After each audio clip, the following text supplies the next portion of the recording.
I'm so happy that Spider-Man Brand New Day has been absolutely crushing the box office. It's gonna hit $2 billion this weekend. It's exactly what movies needed, the theaters needed, the industry needed. Like, even for me personally, I hadn't gone to a movie theater in so long, but seeing the Odyssey and then a few weeks later Spider-Man, like, makes me want to go to the movies to see other things that I haven't. And of course, with that success, we also have Jean Grey serving as a launch point to connect us to the X-Men. My GOAT, Nightcrawler, might actually be on the big screen again, and in a way that's actually meaningful to the character and the ideas of him growing up in the circus, his religious aspects, and all of that is thanks to how they handled Jean Grey in Spider-Man Brand New Day. Whether you like it or not, it's smart for the plot and storyline of the X-Men in the MCU, because every single hero in the MCU has been loved, has been not prophesized, but has been put on the pedestal. Iron Man, Captain America, the Avengers. They get to do whatever they want. Everybody knows who they are. They're part of society. There's no distinction between the actual person and the hero. With X-Men, that can't happen. You can't, let me not say you can't, but I don't think you can make a compelling X-Men story, origin story, with them being loved. They have to be hated. There have to be people that fear them.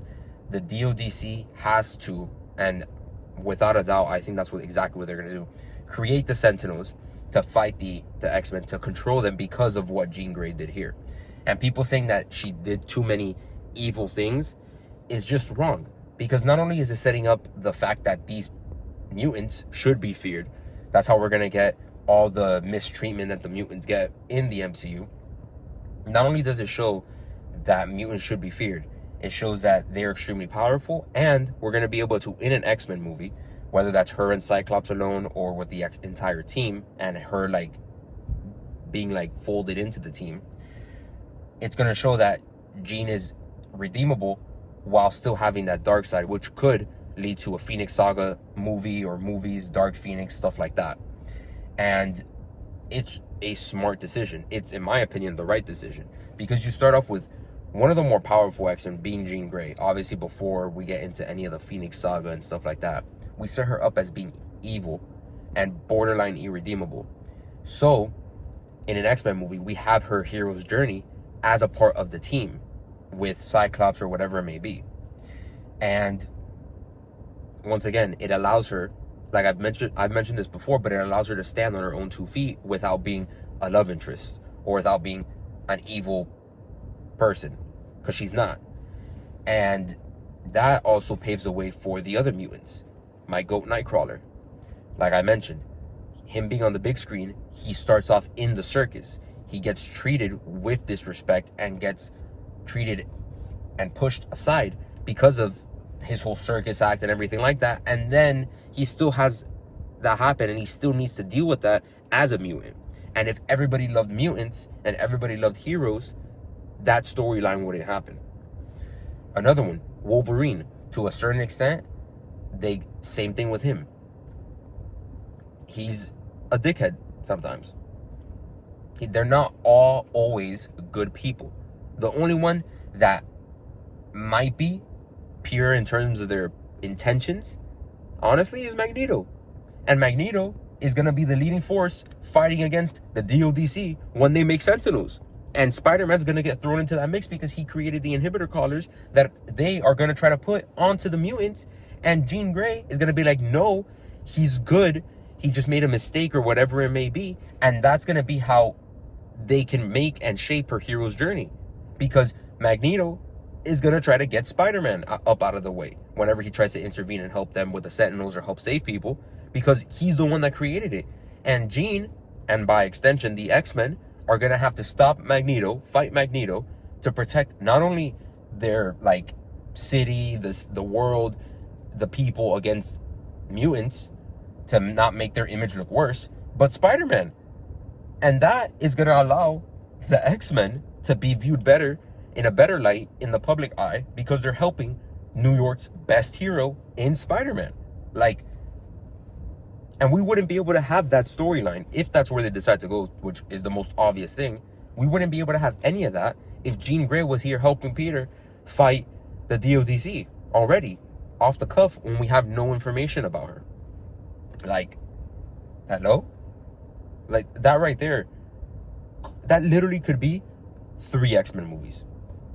The first one, you set up Jean going to the X-Mansion for the first time, meeting Scott, meeting all these people, kind of being to herself still because of everything that happened in Brand New Day. Them as a team, we get Cyclops development. We could even get Nightcrawler, like, as a section of the movie. We could get Cyclops. I don't know if they're going to do, like, they would do Gambit for off-rip or anything like that. I don't think they should do a Wolverine origin movie because, like, we can just kind of have him jump in. But Storm, obviously, like, all these people in their individual, like, high school, like, type of cliques going on. Then Jean is the outcast. She comes in slowly over the course of a movie. We have some sort of big bad. Maybe that's when they start building the Sentinels. And it's from the DODC. And at that point, the team doesn't know what the hell's going on. But Jean Grey already knows, oh my God, this is because of what happened with Spider-Man, with the inhibitor collars, whatever. Like, that could be like the first, like, bad is Metzger bringing the Sentinels to life to go fight the X-Men because he has room to stand on, or ground to stand on, because of what Jean did in Brand New Day. That could literally be the first X-Men movie. That could be the first team X-Men movie. I would like to have movies before that. Like, I would love a Storm movie. Coy Jandreau said, like, his X-Men pitch is incredible. If you haven't seen it, go watch it. I literally agree with everything he says, except maybe having a full Nightcrawler movie. Even though this is literally my favorite X-Men, I don't think he needs a full movie. I think we can get the gist of his origin across movies and have it be like a portion of a movie, in my opinion. But if it were to happen, I'm not complaining. I just feel like he's too, as much as it pains me to say, he's too much of a small character to have his own solo movie. And honestly, with Storm, I think Storm, once again, Storm being introduced in Black Panther 3, because it has to happen, can be a great jumping off point, the same way we got Jean in Brand New Day.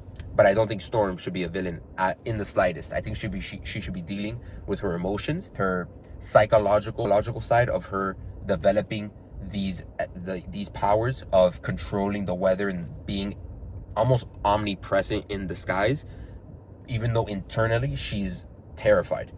And that could be really interesting in Black Panther 3. That might be a whole separate video. Yeah, that's a whole video. I think having Jean Grey be the villain in Spider-Man Brand New Day is a fantastic choice, was a fantastic choice, and it works even on another watch through when you know what's going on. If you know and you're tapped in slightly, even a little bit, to what the X-Men are and what they do. I love Spider-Man Brand New Day. I love what it did for Spider-Man. I love what it started for the X-Men. I really hope that they continue doing that going forward. Like, they actually still take what was done there and actually move it forward instead of just forgetting about Spider-Man creating the inhibitor collars, which I don't think so. I really hope not. I don't think Kevin Feige would do that with his love for the X-Men. But there it is.